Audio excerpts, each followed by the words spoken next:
Hello, I am Anaboltos here once again to talk about the situation in Syria and give in some of my opinions on what has been going on. Now, actually, right now I've got a pizza in the oven. That's right, lads, I'm having pizza tonight. So I'm going to have to keep it short so that the pizza doesn't burn. So I'll give myself about 15 minutes. So anyway, what happened in Syria recently?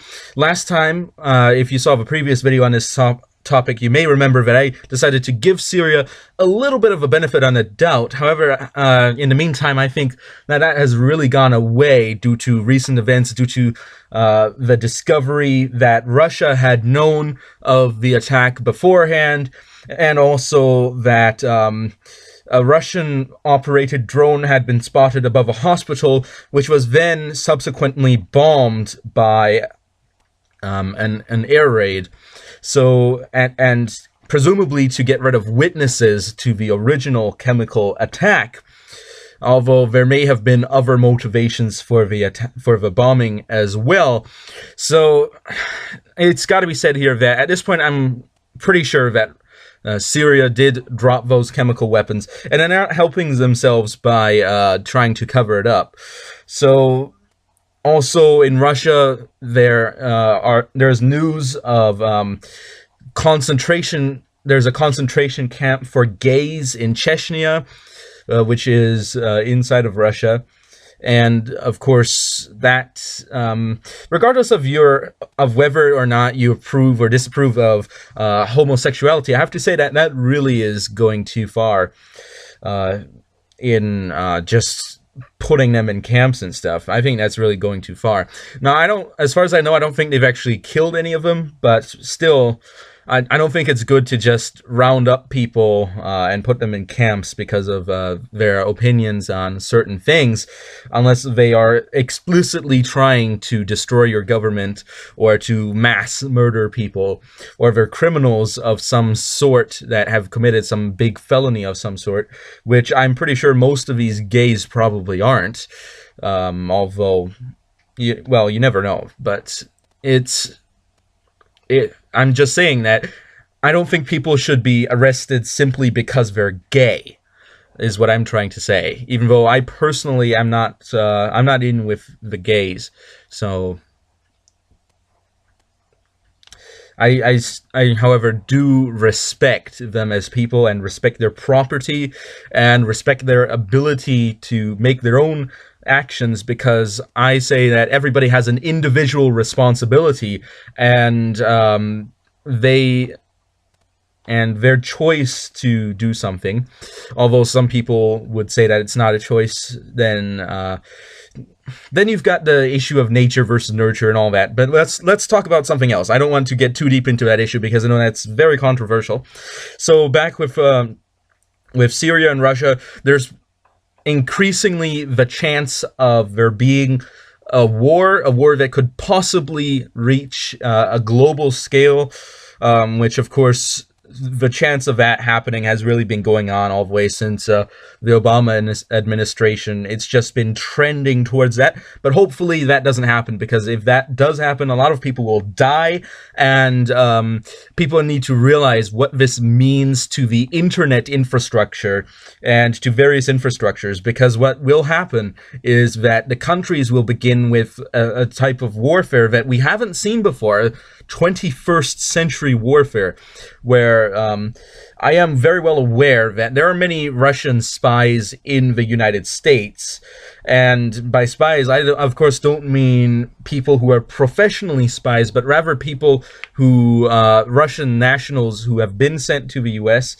for various reasons, who are told by the Russian government to keep an eye on things, and of course they have relatives back in Russia, just in case something happens with them in the US, so that Russia has that sort of leverage on them. And I am very well aware that this exists, and of course this could eventually cause a security problem, but I will say that we shouldn't just gather up all the Russians into camps, just like the US gathered up the Japanese into camps in World War II, because I think people should be judged as individuals and not based on their ethnicity or their race or their political opinions, unless the political opinion is explicitly to harm other people, of course. But that's another story. Now, again, another thing that bothers me is recently the press secretary, I believe, of the White House made a blunder where he said that Hitler didn't use chemical weapons, which is technically true in the sense that chemical weapons were not widely used on the battlefield in World War II, as in they were not a weapon of war. And I generally like to make a distinction between weapons of war and weapons of execution. There is a distinction to be made there. However, technically speaking, yes, the Nazis did use chemical weapons of sorts to kill people. However, they did not use them in a battlefield sense, which actually I think is the preferred usage of chemical weapons, in my opinion. For those of you who need a refresher, my opinion is that chemical weapons should not be used in situations where they could affect civilians, and should only be used in situations where they can affect military personnel only. Of course, enemy combatants, that is. Because I know that there are paramilitary and militias and stuff like that that may be involved in wars as well. So chemical weapons should be restricted, and people need to be held accountable for an abuse of chemical weapons. Because chemical weapons, just like nuclear weapons, explosive weapons, kinetic weapons, I'm probably going to make a video someday about comparing the different types of ways, the different ways weapons damage people physically. But just like any of these other weapons, chemical weapons have certain aspects of them that can cause a lot of damage, that can either kill people or permanently injure them. And you know what? Bullets do that too. Nuclear weapons do that too. Explosives do that as well. So just like any other weapon, a chemical weapon is a tool that in itself is not intrinsically good or bad, but whatever makes it good or bad is the way that it is used. So it is important to hold the people accountable, the people who use the weapons accountable for what they do. And this is why it actually bothers me a lot that in a lot of these discussions, people are more upset that chemical weapons were being used than that civilians were needlessly attacked. People are more upset about the chemical weapons. And I think that's really a reversal of what priorities should be, because if someone drops a chemical weapon in the middle of nowhere and nobody gets harmed, that's somehow worse than someone going into a mall and shooting up civilians. I don't think that's worse. I think that's better. If they use a chemical weapon in the middle of nowhere, that's definitely not as bad as them actually hitting people and killing them with conventional weapons, because that essentially is the value judgment that one would make if one says that chemical weapons are worse than harming civilians. And that really bothers me, and it really annoys me. Now, of course, I don't think the White House press secretary meant to undermine the use of chemical agents to kill people in the Holocaust.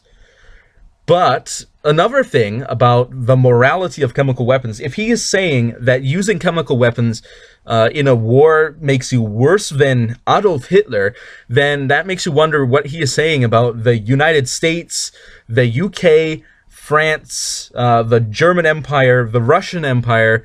I don't actually know if the Russian Empire used chemical weapons on that one. The Soviet Union definitely did work on chemical weapons. What is he saying about all the major powers that in the 20th century have made and used chemical weapons? What is he saying about them? What is he saying about the United States chemical weapon program? Is he saying that the United States somehow is worse than Hitler? That President FDR is worse than Hitler? Now, of course, there are judging them as individuals. I have to say that Hitler definitely on lower on the list for people I would want to be in charge of me than FDR. But of course, FDR personally, I don't like him either. I mean, just look at the fact that he confiscated a bunch of people's gold, and he made bank holidays so that the banks wouldn't be held accountable for the money that they had. And overall, under FDR, the United States took maybe 10 years longer than every other country in the world to recover from the Great Depression.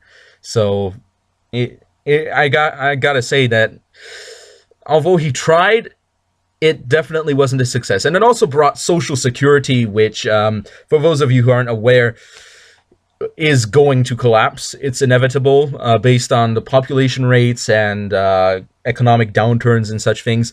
The Social Security system is going to collapse. And what can you do about that? It's one of those things where it's better to just discontinue it before people end up paying into it for the rest of their lives and then getting nothing out of it. To just stop it where it is, and you get back what you paid into it, but just stop new people from getting enrolled in it. That's my opinion on Social Security, because it is going to fail. This is something that's inevitable, and it's going to happen, but there's problems with that. Now, anyway, speaking of the next possible world war, as I said, there's going to be cyber warfare. It is going to threaten the internet itself. And by that I mean people are going to use viruses and Trojans and all sorts of different malware to attack each other if a big war breaks out.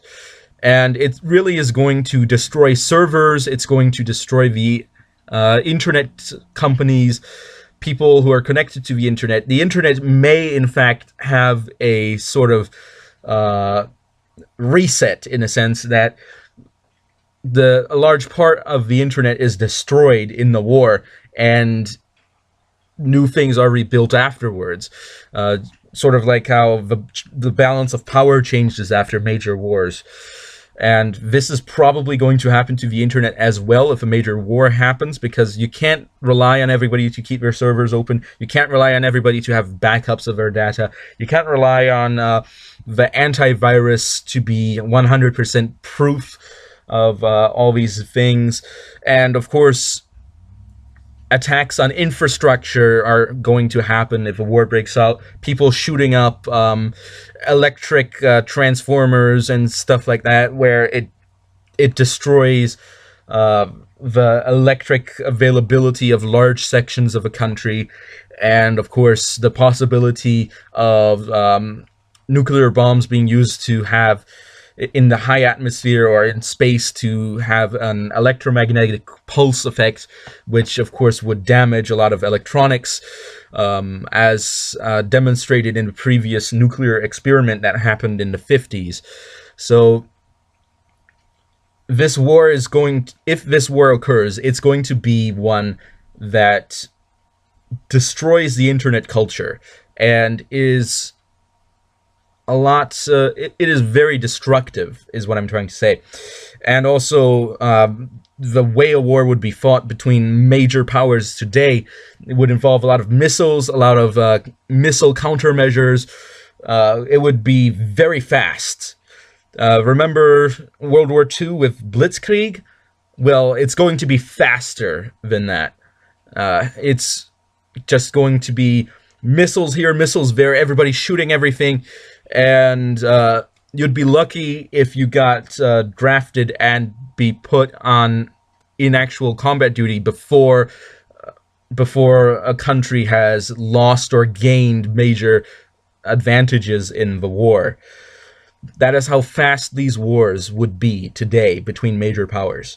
It is just going to be a total nightmare. And of course, this war will precipitate the inevitable, and I'm saying that this is inevitable because it will happen, militarization of space. It doesn't matter what the treaties say, because in a war, the treaties don't matter anymore. Space is going to be militarized, and if you want to be on the winning side of a war, then I recommend that whatever side you're on, you get a head start on militarizing space. Militarization of space is going to be a new arms race. Just like artificial intelligence for warfare is going to be a new arms race. Although I don't think we're there yet. If the war breaks out tomorrow, I don't think that artificial intelligence for warfare is going to be very big. But anyway, that's all I've got to say for now. If you'd like, do comment below. Thank you all for watching, and I will be seeing you all next time on Awoltos. Over and out.